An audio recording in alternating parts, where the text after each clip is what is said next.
एक जर्नल को किसी ने चूहा कह दिया। जनरल को बहुत नागवार गुजरा। इसने इस पर मुकदमा कर दिया।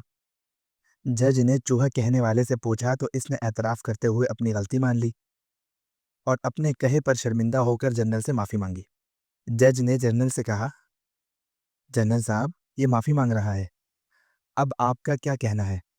जनरल माफी देने के लिए तैयार हो गया, लेकिन शर्त रखी कि अब किसी को भी चूहा नहीं बोलेगा।